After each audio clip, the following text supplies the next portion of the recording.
Bora para mais um fechamento de mercado. Hoje, dia 24/6. Vamos fazer aí o nosso fechamento aqui do Nasdaq, o S100 CFD, beleza? Então, eu vou trazer a leitura dessa linha, tá? Essa linha pontilhada até essa daqui, ó, tá? Então, todo esse contexto aqui, tá? Onde o mercado abre aqui às 7 horas da noite, tá? E fecha às 6 horas da manhã, beleza? Então bora lá. Então o mercado acabou depois de um dia de queda forte, né? O pregão anterior aí acabou despencando, tá? Bastante, né? A gente percebe que de fato o mercado abriu ali no overnight e puxou para baixo.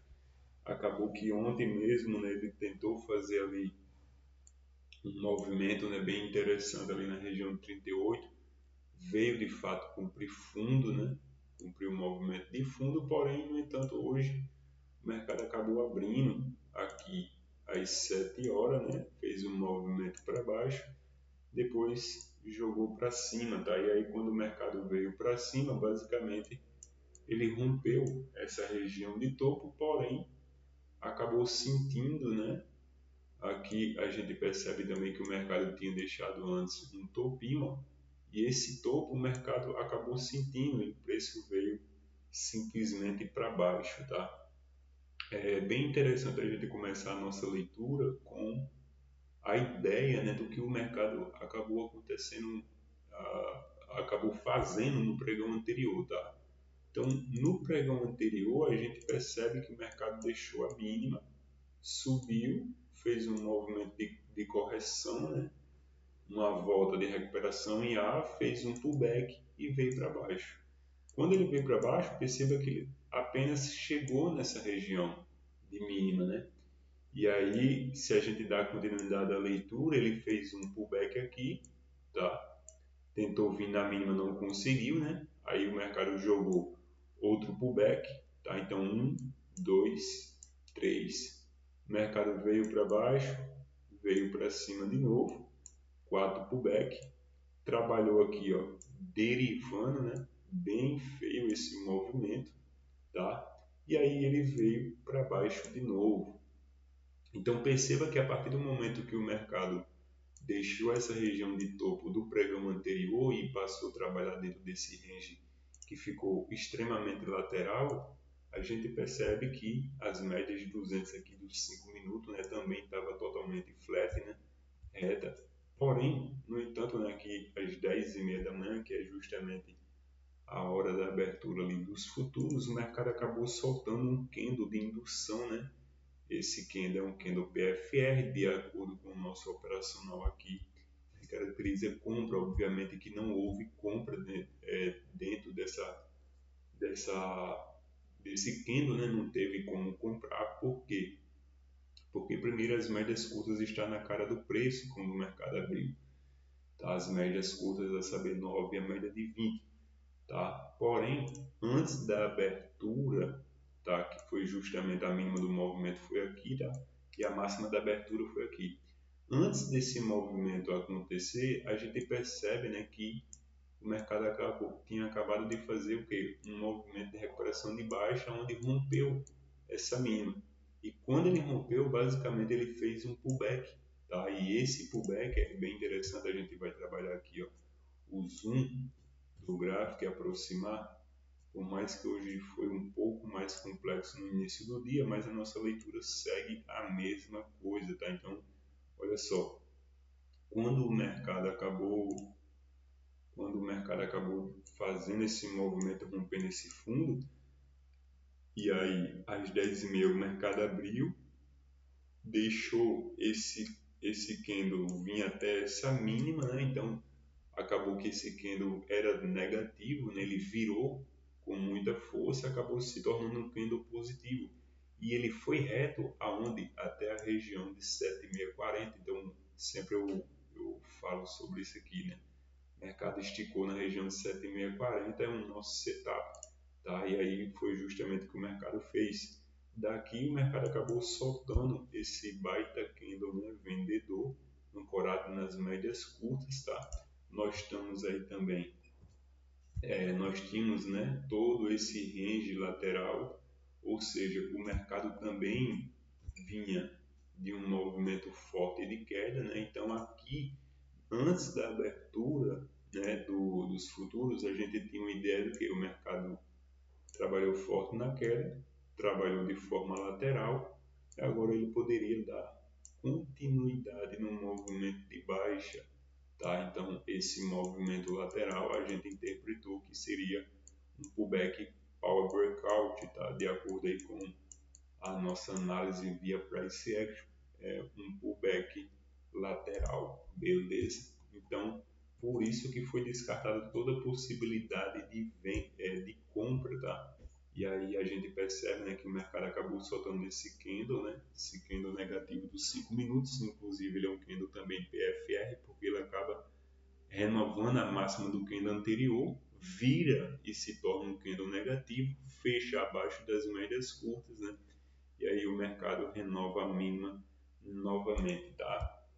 O preço acabou sentindo nessas regiões de fundo, tá? O mercado acabou sentindo, porém ele fez outra correção e perceba que foi bem forte esses movimentos, tá? Para quem acompanhou aí, se a gente trabalha aqui outra retração dessa máxima até essa mínima, perceba que novamente o mercado acabou respeitando o fractal de 7640. Então o mercado fez esse movimento, respeitou a região 7640 aqui. Dessa máxima para essa mínima, o mercado respeitou a região de 7640 aqui, tá? Então foi um movimento aí bem interessante.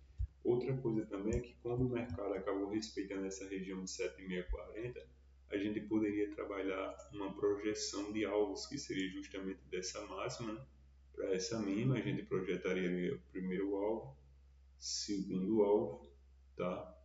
E o terceiro alvo está mais embaixo, tá? Onde basicamente o mercado acabou chegando, né, nessa região de preço aqui, tá? Então, terceiro alvo desse espelhamento, beleza? O mercado acabou sentindo, né?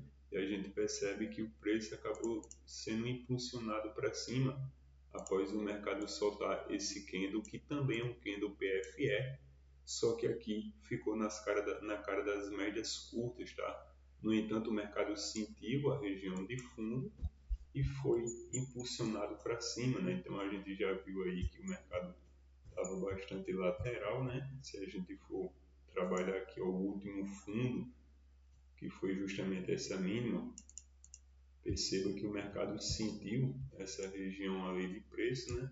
E foi impulsionado para cima. Aqui foi um movimento bem interessante também, por quê?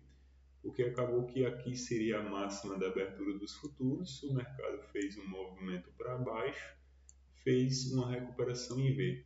Só que essa recuperação em V, meus amigos, ela é uma recuperação em V que ela está justamente na máxima da lateralidade após o mercado vir, tá? Após o mercado vir de um forte movimento de baixo. Então perceba que todos esses topos aqui, ó, nos informa que existem vendedores nessa região.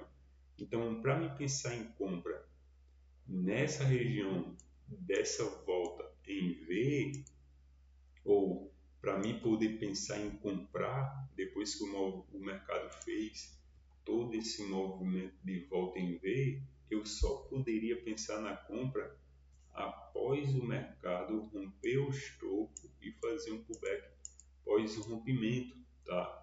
Fora isso, aqui seria muito mais viável, tá? Pelo contexto de ontem o mercado ter caído, tá? Aqui seria muito mais viável a gente olhar para uma falha, tá? Uma falha da volta em V, e foi justamente o que o mercado fez, tá? Olha só, acabou trazendo um candlezinho aqui, ó, pin bar, que é o candle PFR. O mercado veio para baixo, né? E aqui, né, ele acabou trabalhando um triângulo simétrico, tá? E após o rompimento, né, a gente percebe que o que rompeu, tá?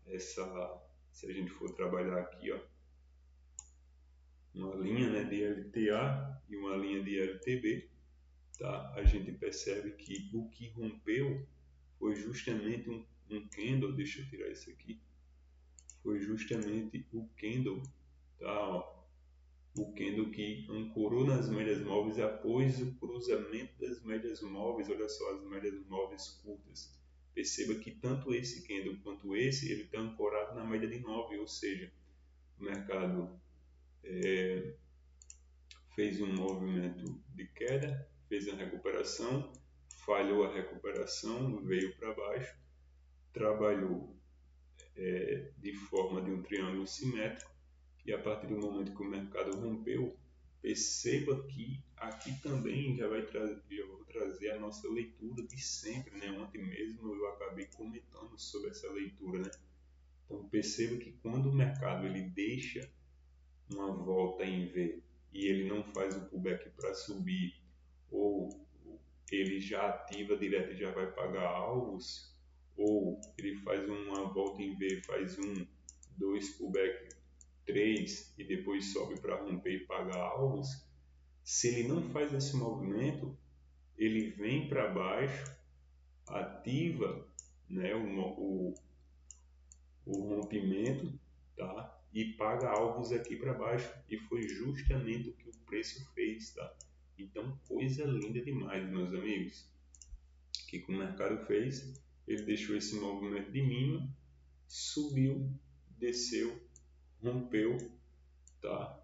Rompeu, fez um movimento corretivo, troca de polaridade e novamente veio para baixo pagar alvos, tá? Então, aqui nós temos alguns cenários para trabalhar com todo esse movimento aí de baixa, né? O primeiro cenário de fato seria, primeiramente, né, um pivô, tá? Qual pivô seria dessa máxima para essa mínima? O mercado fez uma correção, rompeu, ativou um pivô. Como também aqui nós temos um espelhamento de volta em A. Tá? Então, a primeira projeção seria desse topo, né, para essa mínima. Então, projeta primeiro, segundo e terceiro alvo. Perceba que o terceiro alvo foi justamente, meus amigos, justamente onde o mercado tentou fazer um movimento corretivo. E aí a gente pode trabalhar também a projeção da volta em A, dessa máxima, né, para essa mínima, e a gente projeta o primeiro alvo. Olha só isso, meus amigos, é inacreditável. Então nós temos aqui ó, dessa mínima para essa máxima, primeiro alvo, e também nós temos o alvo desse pivô, tá? Aqui, beleza? Então show demais se a gente... Aqui já é o terceiro alvo do pivô, acabou os alvos do pivô, para de trabalhar com ele e trabalha apenas com o espelhamento de volta em A. Meus amigos, aqui também nessa região de mínima nós temos, tá? Nós temos outra confluência, tá? Olha só, se a gente acaba trabalhando a ideia de ontem, né, dessa mínima, que foi a mínima ali da abertura dos futuros, o mercado subiu, tá? Fez uma recuperação, fez um pullback, veio para a mínima, certo? E a partir disso, do início do vídeo, eu estou dizendo que o mercado acabou fazendo pullbacks e em nenhum momento ele veio até a região desse topo. Então, todo esse movimento aqui, ó, 1, 2, 3, 4, 5, 6 pullback que o mercado fez dentro dessa lateralidade, era simplesmente para pagar alvo desse espelhamento aqui, ó, dessa volta em V. Agora a gente vai trabalhar a projeção dessa máxima, tá? Até essa mínima, beleza? E a gente projeta o primeiro alvo. Tá lá o primeiro alvo, meus amigos. Coisa linda demais. Como já não se bastasse, a gente poderia trabalhar aqui, ó, tirando o zoom do gráfico. Vou colocar no gráfico de 15 minutos, tá? Já estou acabando esse vídeo. Então, olha só, no gráfico de 15 minutos, a gente tem também outro espelhamento de volta em A, que é justamente dessa mínima. O mercado subiu, fez um movimento corretivo, tentou subir, veio para baixo, rompeu o fundo, ativou o espelhamento. Beleza? Então a gente poderia simplesmente trabalhar aqui, ó, dessa máxima para essa mínima, projeta primeiro, segundo, tá? E o terceiro alvo está aqui. Olha só isso, meus amigos. Nós temos 3 alvos de confluência aqui, ó. 3 alvos, né, trazendo a mesma região de preço. Agora, como já não se bastasse, se a gente trabalha dessa mínima até essa máxima e a gente procura saber qual é a correção, qual é a profundidade dessa correção, então bora lá. Se a gente trabalha aqui dessa mínima até a máxima, a gente teve o mercado justamente na região de 61, tá? O mercado acabou de fato rompendo um pouco ali, mas apenas para cumprir os alvos, né, de todas as projeções que a gente já trabalhou, beleza? Nós temos também outra projeção, tá, meus amigos? Essa aqui você não viu, né? Então bora lá, pegando aqui ó, dessa região de máxima até essa mínima aqui, ó. E aí a gente projeta o primeiro alvo. Meus amigos, que coisa louca, né, velho? Isso daqui é sensacional. Não teria como pensar em venda aqui nessa região de mínima. Então nós temos aqui, ó, primeiro alvo, nós temos o terceiro alvo, nós temos o primeiro alvo e nós temos o segundo alvo. Tudo nessa faixa de preço aqui, ó. E foi bem interessante essa faixa de preço. Agora eu vou tirar aqui, ó, essas marcações, tá? Vou colocar no gráfico de 5 minutos, beleza? Para a gente analisar aqui o contexto, tá? Então a gente percebe, né, que quando o mercado, se eu trabalho dessa máxima, né, para essa mínima e eu projeto, olha só, a gente percebe o quê? Que quando o mercado acabou rompendo essa região de mínima, olha só, ele rompeu, ele ficou com um alvo pendente, tá? E aí ele senta essa região de mínima, a gente já viu que seria o terceiro alvo do pivô, o mercado faz uma correção e essa correção é interessante também a gente analisar, porque se a gente trabalha da máxima, né, do movimento até a mínima, perceba que o mercado chega justamente na região de 38, tá? Se a gente ajusta essa figura, né, para esse topinho aqui, o que foi o último topo prévio, a gente percebe que de fato o mercado respeitou a região de 38 também, tá? Então pouca coisa ali de diferença, mas é isso daí, beleza? Então, cara, é muito top, o mercado acabou sentindo, né? A gente vê um forte impulsionamento de alta aqui, provavelmente tenha saído alguma notícia ou de fato foi apenas o mercado trazendo aí de fato esse movimento através do alvo do preço, beleza? Então esse é o fechamento aí dia 24/6.